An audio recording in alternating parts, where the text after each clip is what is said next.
19वां अध्याय। गणेश चतुर्थी व्रत का वर्णन। ब्रह्मा जी बोले, हे मुनि श्रेष्ठ नारद, इस प्रकार गणेश जी के जीवित होने पर सब और आनंद छा गया। सभी बहुत प्रसन्न थे। सभी देवता उन्हें विभिन्न प्रकार के वरदान प्रदान कर रहे थे।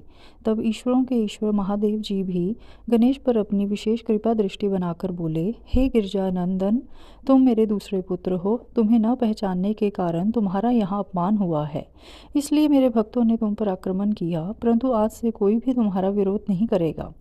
तुम सभी के पूजनीय और वंदनीय होगे। तुम साक्षात जगदम्बा के तेज से उत्पन्न होने के कारण परम तेजस्वी और पराक्रमी हो। तुम्हारी वीरता और साहस का लोहा इस संसार में हर प्राणी मानेगा। आज से तुम मेरे सभी शिवगणों के अध्यक्ष हो। ये सभी तुम्हारे आदेशों का ही पालन करेंगे। आज से तुम गणपति नाम से भी जाने जाओगे। यह कहकर सर्वेश्वर भगवान शिव 2 पल के लिए मौन हुए, फिर बोले, हे गणपति, तुम्हारा जन्म भाद्रपद मास के कृष्ण पक्ष की चतुर्थी तिथि को देवी पार्वती के निर्मल हृदय से चंद्रमा के उदय के समय हुआ है। इसलिए आज से इस दिन जो भी पूरी भक्ति भावना से तुम्हारा स्मरण करके व्रत करेगा, उसे समस्त सुखों की प्राप्ति होगी। मार्गशीर्ष मास के कृष्ण पक्ष के चतुर्थी के दिन सुबह स्नान करके व्रत रखें। धातु, मूंगे या मिट्टी की मूर्ति बनाकर उसकी प्रतिष्ठा करें। तत्पश्चात मूर्ति की दिव्य गंधों, चंदन एवं सुगंधित फूलों से पूजा करें।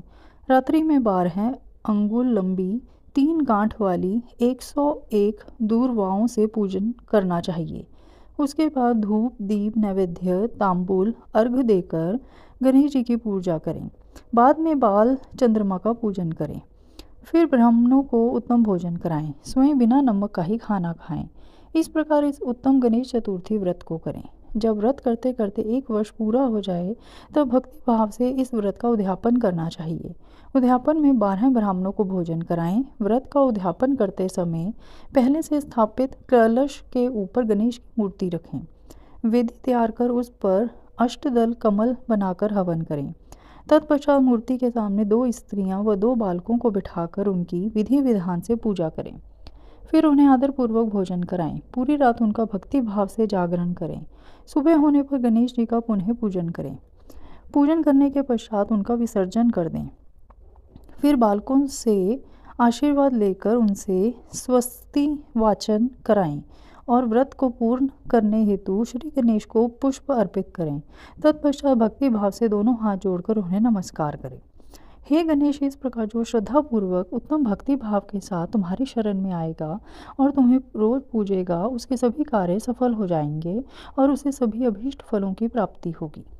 गणेश का पूजन सच्चे मन से सिंदूर, चंदन, चावल और केतकी के फूलों से करने वाले के सभी विघ्नों और कलेशों का नाश हो जाएगा।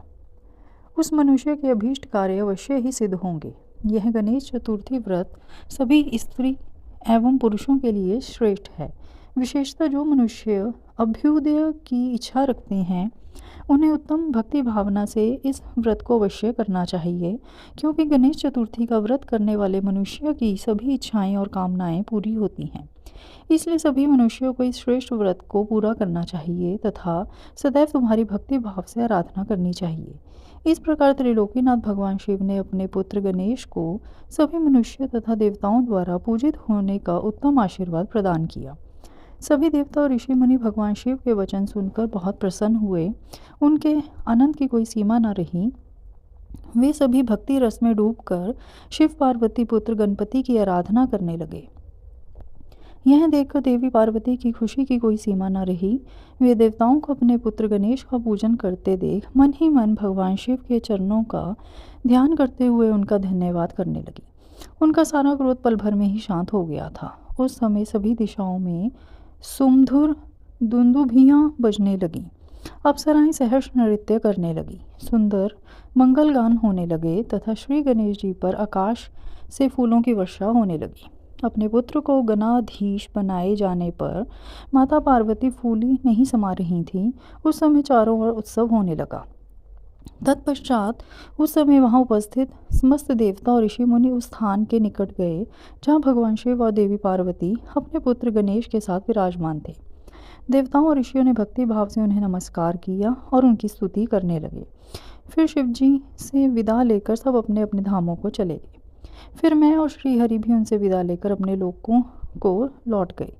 जो मनुष्य शुद्ध हृदय से सावधान होकर इस परम मंगलकारी कथा को सुनता है, वह सभी मंगलों का भागीदार हो जाता है। यह गणेश चतुर्थी व्रत की उत्तम कथा पुत्रहीनों को पुत्र, निर्धनों को धन, रोगियों को आरोग्य, अभागों को सौभाग्य प्रदान करती हैं। जिस स्त्री का पति उसे छोड़कर चला गया हो, गणेश की आराधना करने के प्रभाव से पुनः उसके पास लौट आता है। दुखों और शोकों में डूबा मनुष्य इस उत्तम कथा को सुनकर शोक रहित होकर सुखी हो जाता है।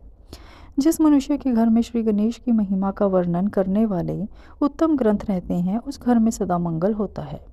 श्री गणेश की कृपा अपने भक्तों पर सदा रहती है और वे अपने भक्तों के कार्य में आने वाले सभी विघ्नों का विनाश कर उसकी सभी मनोकामनाओं को पूरा करते हैं।